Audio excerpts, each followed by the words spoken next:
Hello out there in the YouTubeverse, it is Max, and it is time, once again, for another constructed video. Welcome back. If you're coming back, if you're not back, welcome for the first time. Happy to have you on board. So what we're doing here is we are going to test up a list that has kind of broken out a little bit. It's not super high on anyone's radar, I don't think, right now, but I saw a lot of people playing it, a lot of people talking about it over the course of the SCG event that happened this past weekend, and stirrings about on the internet all over the place. And it interests me because it's a list predominantly I had the cards for in Arena already, and that is Gruul Aggro. Though I would say this is more like a Gruul mid-range. I guess it's more aggro. We're kind of on the 2s and the 3s, and then we top off at 7 4s and a 5. So aggro-ish. Gruul Aggro-ish is what we're on here for War of the Spark Constructed. Now, I kind of want to talk you through the approach I had when I was looking at this list, who inspired it, who helped solidify the ideas, that kind of thing. So I saw this being piloted by Jim Davis, and I took a lot of cues from him in this list.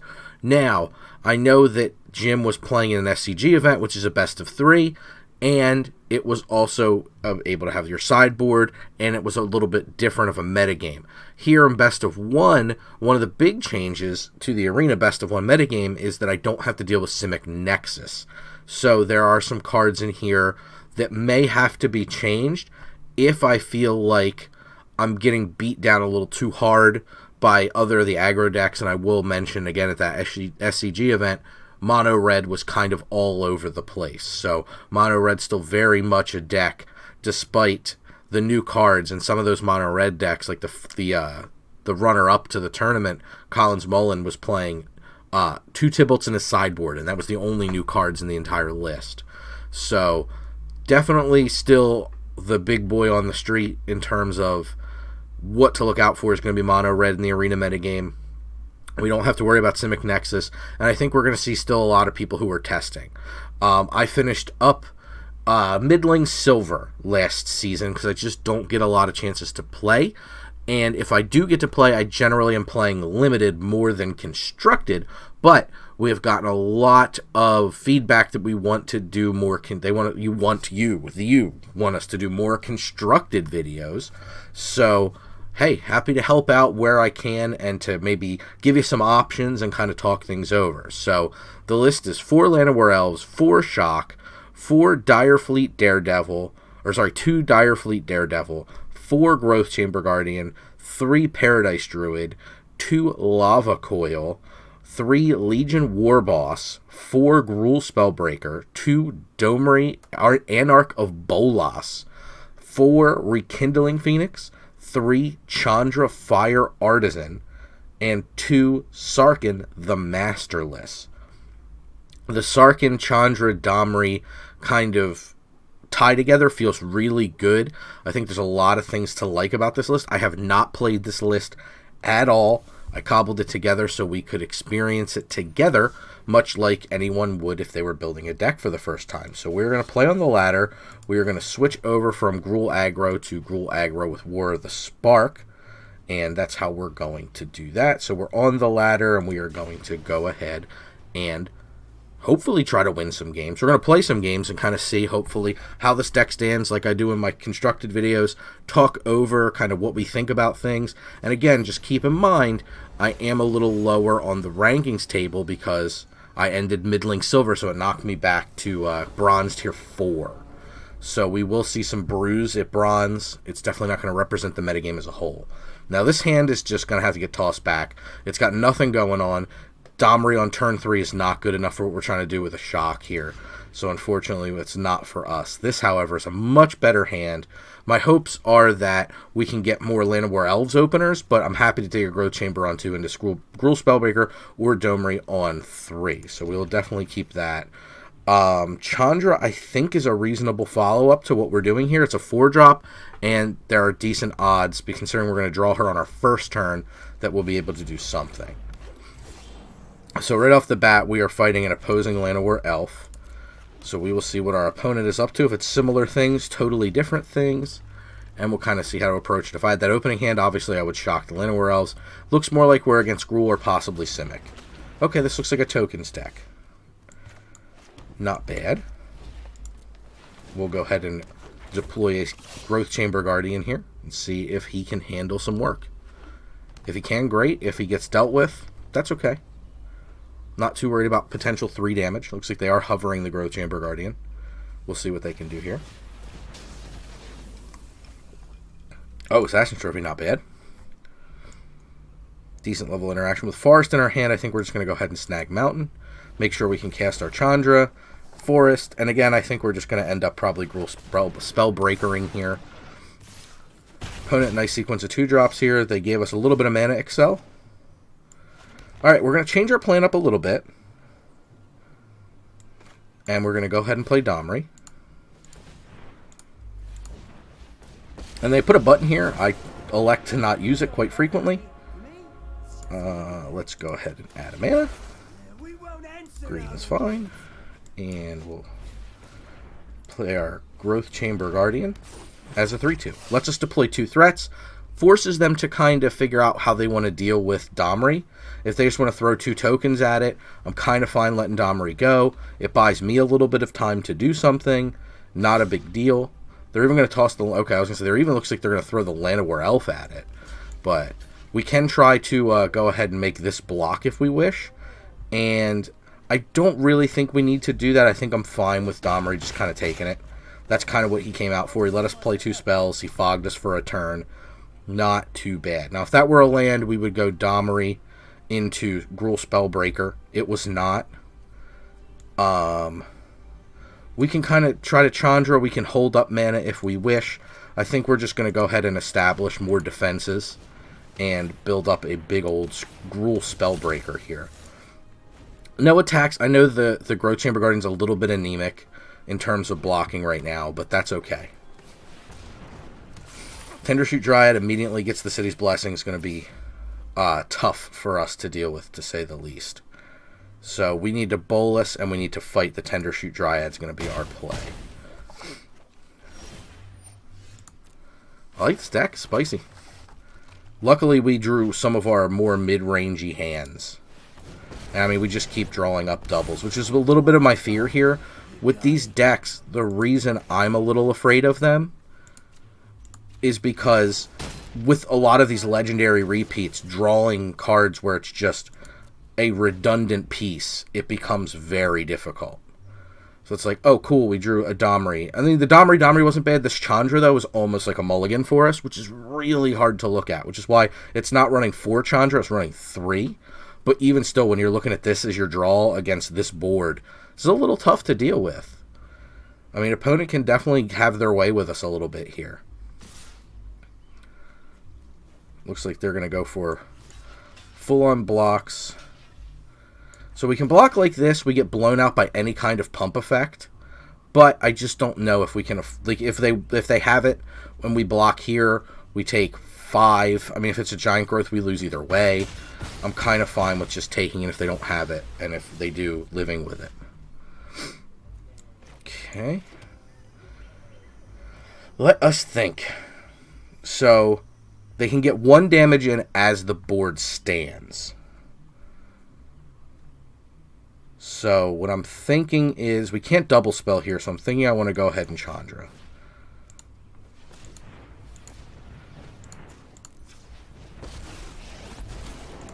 And we will plus the Chandra. We will Domri up. Make ourselves a green. And we'll deploy a Llanowar Elf. And we will not attack here. We're behind a decent wall of Planeswalkers. Opponent seems to have run out of gas here.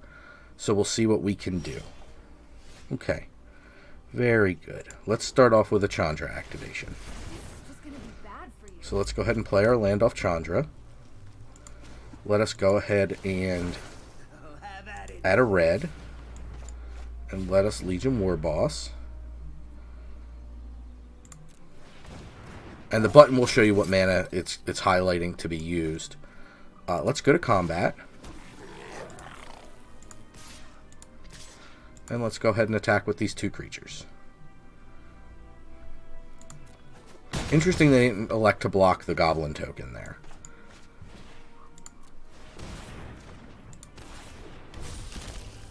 Okay, so we're up 4 creatures to 3, 2 planeswalkers to none. Our board state's kind of crazy. So I just don't know if the opponent can win here. 13, we may be able to force them into blocks here, but let's go ahead and Chandra. Okay, they scooped. I was gonna say, let's go ahead and Chandra up here, and then see what we can do in our first main phase. Maybe we get a piece of removal to take out one of the creatures. If it's a shock or something like that, I think it's efficient to draw there and not be able to allow them to block, so that's pretty nice. But yeah, so managed to squeak one out there. I didn't think we were going to be able to do that, but we managed to slow down. I'd be interested to know if the opponent were in paper. I'd really be interested to know if they were Sultai, because it didn't seem like, or another color. It could be Abzan tokens, right? I'm interested to see, because it's just 3 cards in hand they did nothing with. This looks like a keep. Again, not my favorite. We're really trying to open on those Land of War Elf hands if we can help it. But we will certainly not pitch back a Paradise Druid, which will allow us to Rekindling Phoenix on 3 if we need it. Or it'll allow us to just kind of punch in a little bit of damage. The Paradise Druid having Hexproof is really nice. So we'll see if we can take advantage of that. Again, a little slow. If it were a Land of War Elf, this hand would be gas, because we'd be able to Gruul Spellbreaker or Domri on turn 2. So, pretty nuts. We'll see what we can do against Tyanar? Tyanar? Something like that. Apologies to the opponent if I get it wrong. Looks like we're against red. Yep, mono red. Okay. Okay. So I do think we want to go ahead and Rekindling Phoenix. Yes, because if they kill our Paradise Druid, we're not losing anything. We're getting max value this way. If they destroy our Paradise Druid, that's fine, because we're not really hurting until, possibly turn... Like, we're going to play one of these next turn, right? Like, there's just no question. I'm definitely going to try to fight this Runaway Steamkin if I'm able to. So we'll see how that goes. But if the Druid gets shocked here, they spend a resource to do that, that's totally fine. I'm quite alright with that. I won't fight the Steamkin if they can make it big enough or leave mana open to do something. But if they just tap out here, we will definitely try to fight down that Steamkin if we can. Because that card, as its name implies, can run away with the game. Okay, looks like they're going to no-nonsense Lightning Strike, attack, and then probably follow up and destroy our token. They may destroy the token main phase and just not even give us the opportunity to block it. They get 1 more damage in that way, and maximizing your damage, quite important in these decks. Okay. Alright, land, not a spectacular draw for us here. So let's go ahead and make a 4/4 Gruul Spellbreaker. Because fighting is not exact. We could fight. It's a 1 and change for 1. Oof. Getting the Steamkin off the board before it can do anything is probably correct. It just seems like a really rough use of Domri. But... odds of them not being able to take out Domri here are low. Odds of me drawing something that I really need the mana off Domri for are also low. So, we'll see. Okay, they elect to Chandra Fire Artisan. So, this a little bit more of the style that won the SCG this weekend. A little bit bigger. Red, with this top end being Chandra to get your extra pieces, not Experimental Frenzies. So, not too bad. Ballsy that they went for the Chandra immediate plus. Okay, I'm just thinking in terms of how we want to deal with this creature. We can certainly add a mana with Domri.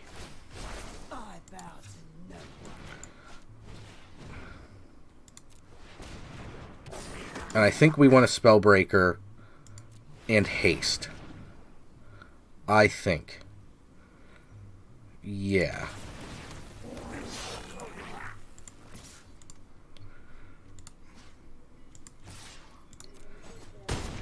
And we'll take a little bit of damage off Chandra here, but that's okay. Okay, they went for Domri.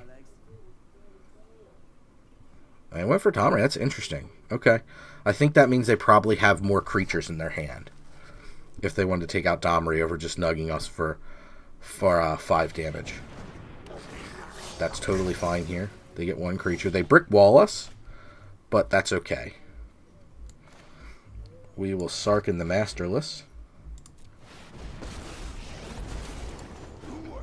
And make a dragon.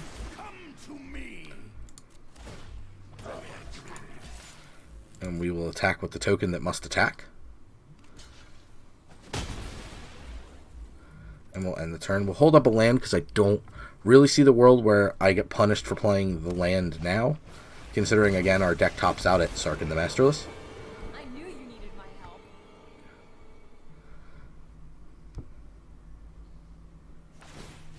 Let's light it up. Went for a Gitu Lava Runner there. Not bad. Can't really attack here into a 4/4 and a 3, or a 4/4 and a 3/3 to block on the Lava Runner, block on the Chain Whirler. I mean, if your single remaining card is a burn spell, that might be worth it. Especially if it's Wizard's Lightning, maybe. Maybe they're gonna Wizard's Lightning the Spellbreaker. It looks like they have some kind of gas. They might just go for Wizard's Lightning on Sarkin.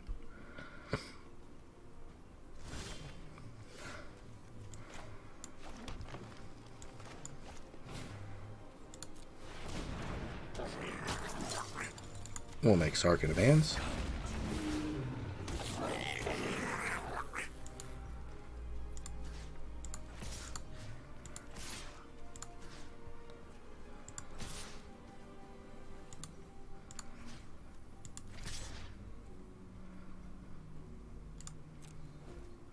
Probably get block on tokens, just because why wouldn't you? Okay, not even risking their creatures with blocks.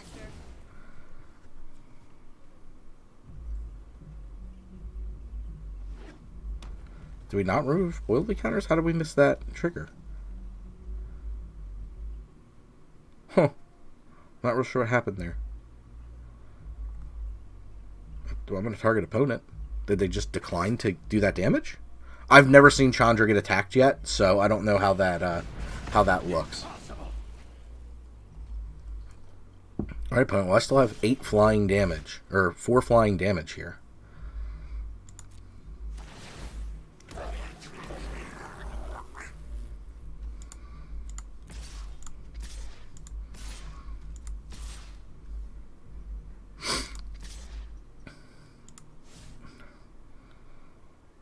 Oh, no one has to attack a Fable. Okay, we'll send a few out there. Again, hold the card in hand until after combat to try to represent something. It doesn't look like they're in the mode to care. Well, I don't blame them. So, there we have it. That is... So far, I think we're in okay shape, still at 16 life.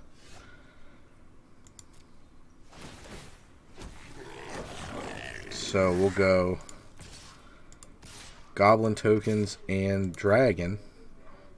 And again, they can run the same blocks if they wish.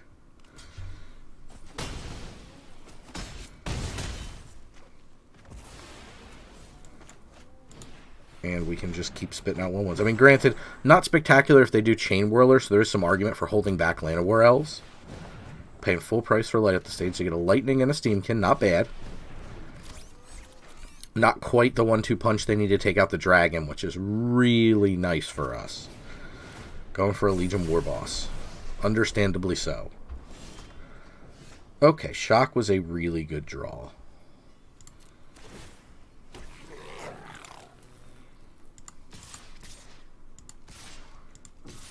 Let's see here. I think we want to go...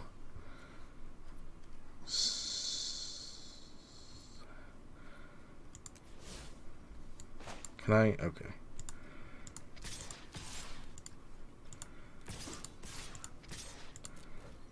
Can't, I guess I had to put a stop on if I wanted to shock during my own declared attack. So I left the dragon back? Oh, that was... I was thinking about the shock and why I couldn't shock. That was my bad. If we lose because of that, that was my bad.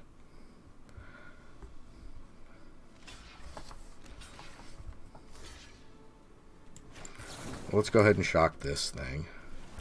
We're kind of prized into getting rid of the Steamkin while we can.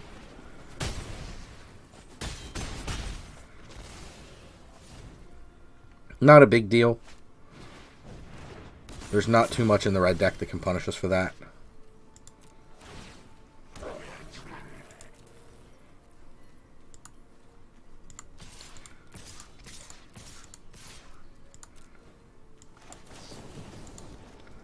Okay, that's, yeah, you do have to put a stop on if you want to do that before it goes to declare blockers.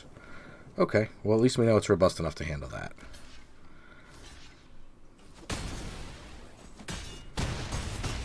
Okay. And we're to the point where now we don't care what they do. Yep. Opponent realized it, and they lose. Alright, cool. Not bad. We beat a Tokens Brew, and we beat Mono Red, which we talked about at the top of the video being a real thing. Onward and upward, as they say. Tonight's beverage, if you follow along at home, is an old-fashioned. We're doing it with Wild Turkey 101, which is a rye-heavy bourbon. So if you're into that kind of thing, you like your spirit-forward cocktails, it's a good one. If you follow along at home, you know I do. Bally Hay. We'll see if we can keep this one. Huh. Well, this is a weird one. Paradise Druid, Paradise Druid, Paradise Druid. Shock. What is this good against? Hard to say.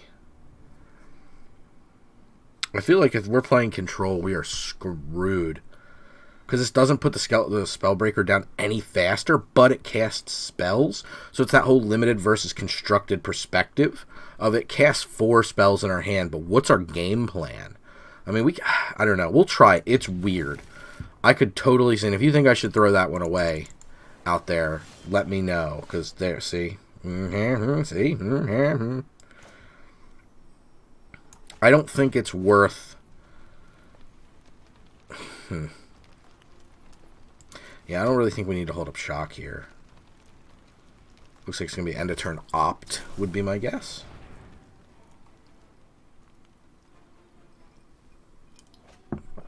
But minimally, hey, I'm happy we're getting a good mix of decks to play against.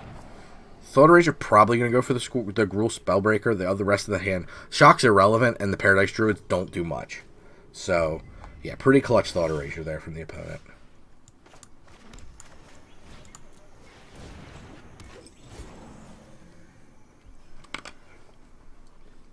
Likely. We'll see if they're Esper. They might just be Dimir control.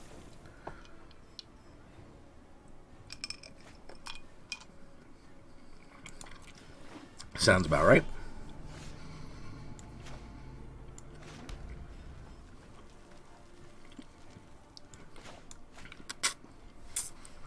Huh.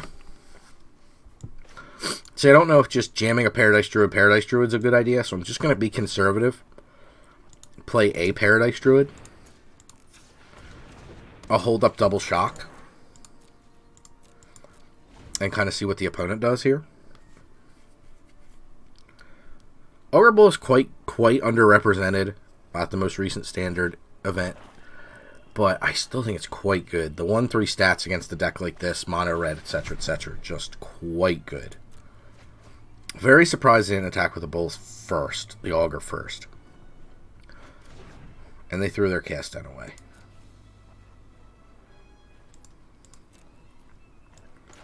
So we'll huck the Shock they've seen at this critter.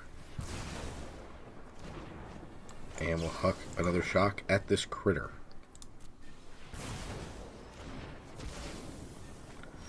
Okay.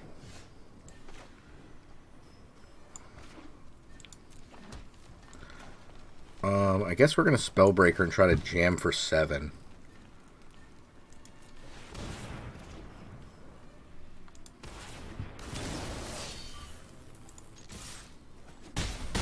And we'll see if we can try the little 3-turn clock move.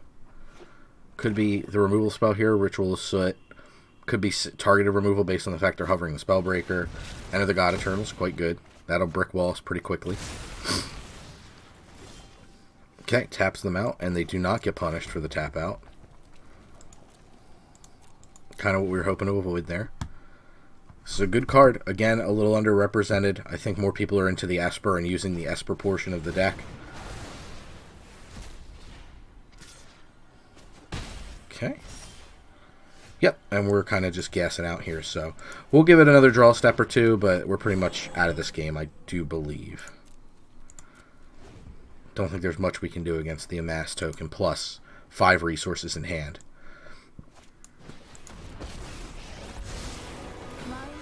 Narset. Got a moment of craving. Not super good here. Okay. And unfortunately, Shock's not really going to do it. Like, we can try to shock Narset to try to take them off activating Narset again.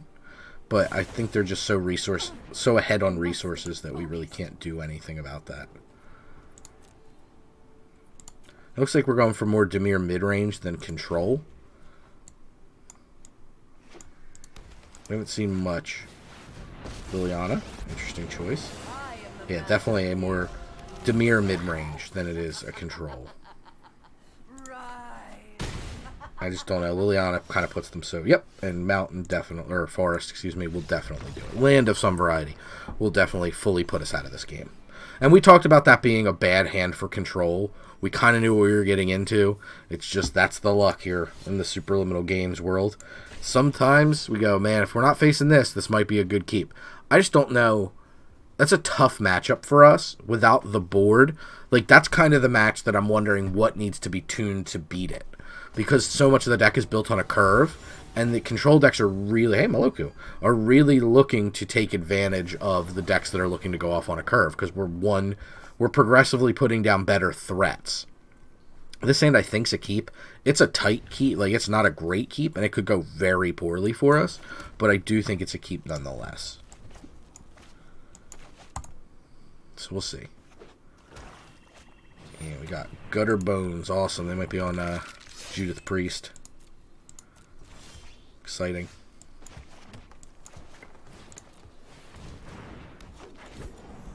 One of my favorite deck archetypes in this format. If you watched our War of the Spark preview event, you would see me playing a lot of the Judith Priest. Okay.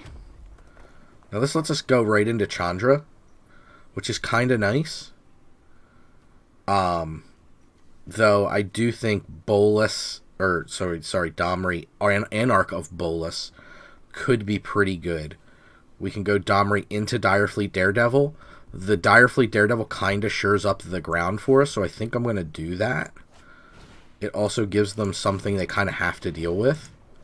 And this deck's not flush with removal.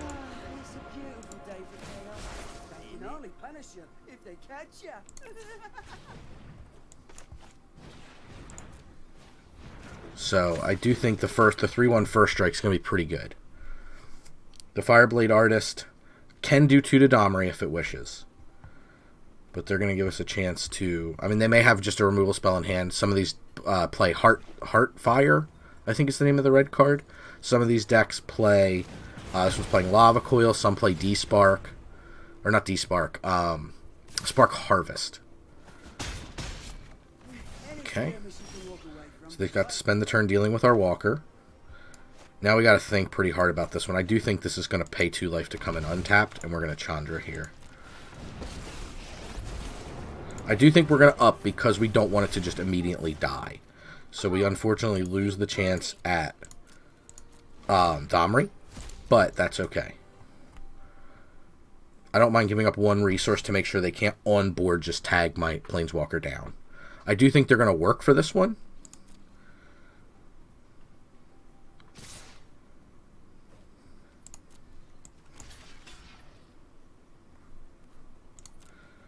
Okay, let us pass right to damage, so...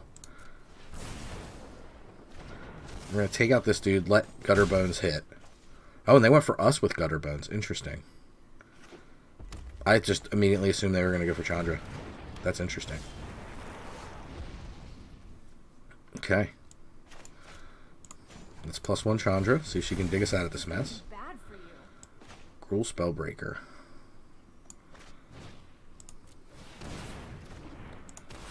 Definitely put a +1/+1 counter on, and we will run out the Paradise Druid because it's basically free to do so.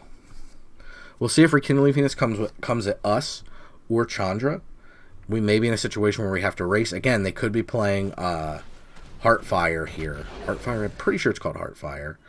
So they could go Footlight Fiend, Heartfire, the Gruul Spellbreaker. Nope, just a straight up Lava Coil. No big deal there. And I don't mind giving up a Paradise Druid here. Even if we're only trading for part of a Gutter Bones, they can't reactivate him yet, because that costs 2 mana. So not a big deal. We preserve our Chandra. Opponent just ignoring the Planeswalker, because, you know, makes sense.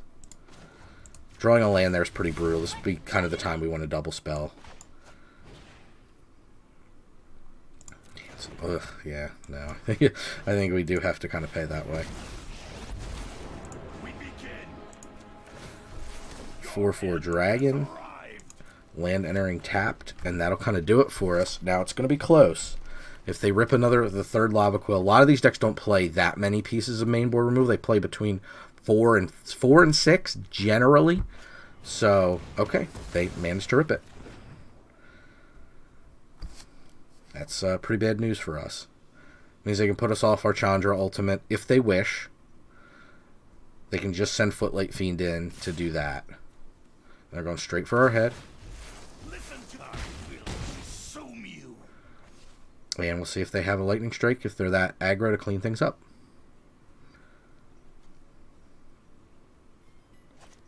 Nope, just going to recast Gutter Bones. Forest was an extremely poor draw for us. We do have to full -7.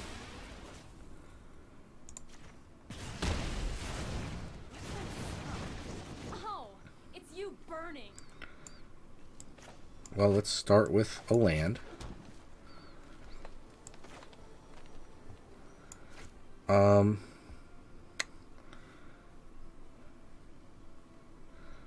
I'm just thinking my order of operations here. We make a 4/4, so we got 6, 7, 8, and 9 that can come in here and almost kill them, which is unfortunate.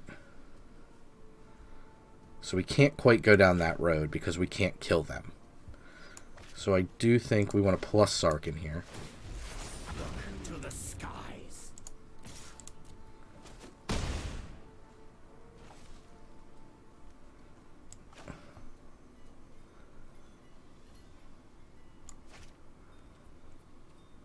Yes.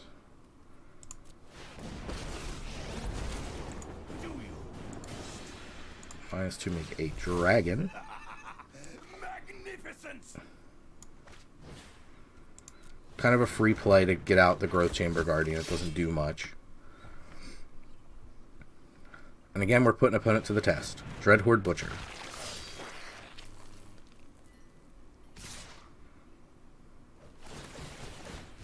Come on. Watch this. I will consume you.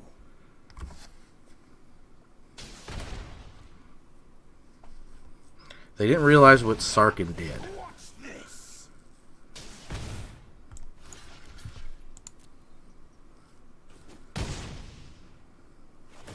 It gives us a chance to kill the token and possibly put us back in this race. Gutter Bones is going to come down again, but that's okay. Ugh, wow, this got close. Okay.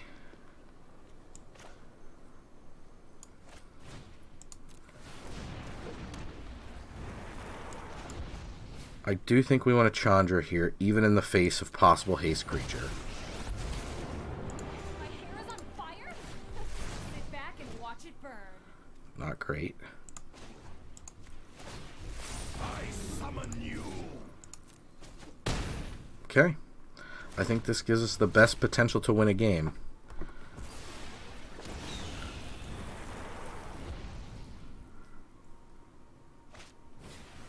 Footlight Fiend is ineligible to attack here. That is tremendously good news for us.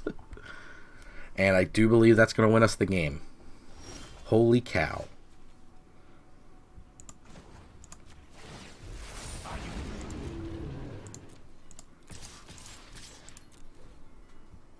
Do we get there? They can only block one.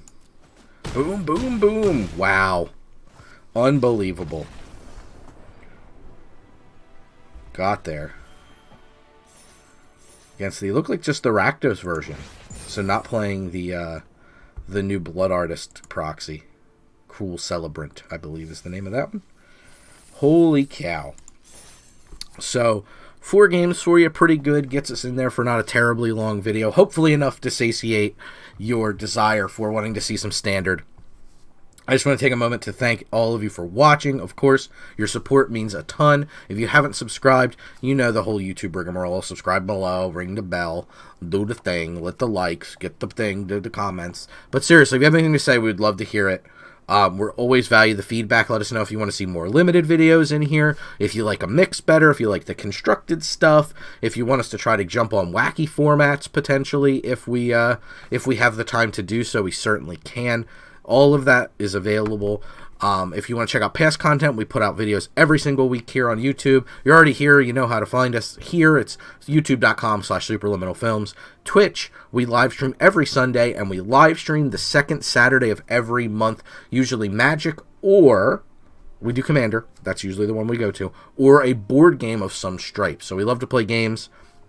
Superliminal Games, Superliminal Films, Superliminal Entertainment, Superliminal Podcast. It's all us. You can find us anywhere and everywhere on our website. Superliminalfilms.com will get you full, unfettered access to everything we do. And until next time, please, please, please, cast more spells.